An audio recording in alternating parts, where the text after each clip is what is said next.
Annyeonghaseyo 여러분. So, naalala niyo po ba yung Hometown Cha-Cha na K-drama noong 2021 na star si Shimina, si Kim Son-ho at saka si Lee Sang-yi?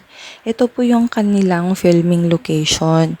So, nung pumunta po kami ng Pohang, hindi ko po alam na yung pension house pala namin ay sa ibaba. Makikita mo yung filming location ng Hometown Cha-Cha. And sa sobrang excited ko ay pagkadating namin sa pension house, pahinga muna ng konti. Sabi ko, pwede bang lakad-lakad ako doon kung saan tinuro ng may-ari na andun nga yung bahay ni na Lola, nila Panjang, ang bahay ni Shimina ay makikita mo raw doon. Tapos ang sabi niya, para malaman mo kung saang bahay, yung dalawang green raw na bubong, yun raw yung palatandaan. At hindi ko alam kung kaninong bahay yon. Tapos, hindi ko rin alam kung saan yung bahay ni Shimin na. Basta gusto ko lang makita talaga kung saan yung filming location ng Hometown Cha-Cha. Dahil sobrang na-overwhelm ako, tinandaan ko lang yung mga palatandaan at sabi ng asawa ko, may mga stickers raw yung mga bahay na para masabi mo na yun yung filming location ng Hometown Cha-Cha. So, dito banda, nilibot ko lang muna yan hanggang sa nakarating ako doon sa pinakaano na ng dagat at feeling ko lahat ng bahay ay parang filming location ng Hometown Cha-Cha. At hindi ko nalaman na dinaanan ko na pala yung bahay ni Shimin. Kasi inuna ko yung dalawang green na bubong. Ayun, pagkababa ko dyan, nakita ko yung pinakauna is yung dagat. And then nakita ko yung red na lighthouse. Yung red na lighthouse, ilang beses yan nag-appear sa Hometown Cha-Cha, diba?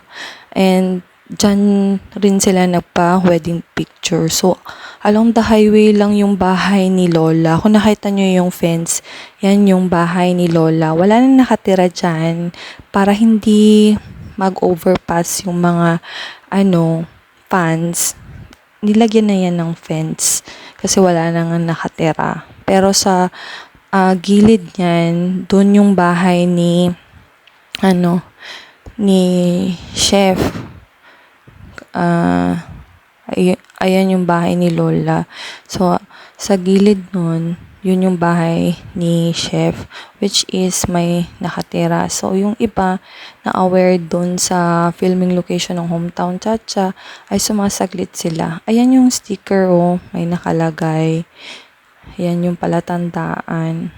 So, ayan yung dalawang green na bubong. At dalawang green na bubong rin pala yung bahay ni Chef Panjang.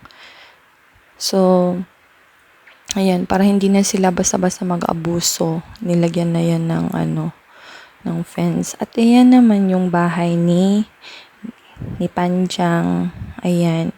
Diyan naman, currently, may nakatira. Kaya, ayan yung sticker. So, kailangan madalian lang talagang pagpa-picture. So, nakita ko yung lighthouse, na-curious ako. At nakita ko nga yan sa pagsisearch ko, ay dyan pala sila nag-wedding picture. So, sabi ko, why not puntahan ko siya ng malapitan? So, pinuntahan ko siya ng malapitan, hindi naman agad-agad sa talaga kasi may tao. At baka naman sabihin nila, mag-invade ako sa space nila. So, medyo lang, nearby. Tapos, ayun nga, may mga bangka, may mga tao rin dyan actually. Ayun, may truck kasi, kaya ayan lang. Kinunan ko lang ng video yung paligid. Ayan, yung paligid ng dagat. And sa bandang dyan rin ay may malapit na beach. Kaya kinunan ko rin yan. Ayan lalakarin mo lang from the pension house. And wala siyang entrance. And lakad ka lang hanggang makareach ka nung kanilang village center. Which is, dyan lang pala banda. Kaya sinunggaban ko na rin mo pa picture. Ayan. Ayan pala yung bahay ni Shimina. Ayan. And nadaanan ko na pala siya at hindi ko lang napansin. May nakatira rin dyan currently, kaya dapat magpa-picture ka nang wala sa labas yung mga may-ari, at saka saglitan lang talaga, huwag ka mag-invade ng space and respect sa kanilang privacy. And marami na rin raw kasi mga abusive na fans talagang pumupunta sa loob, kinukunan yung video. Yung iba ayaw nang puntahan itong bandang part ng ito in respect sa mga may-ari ng mga bahay. Ayun lang, maraming salamat. Bye-bye!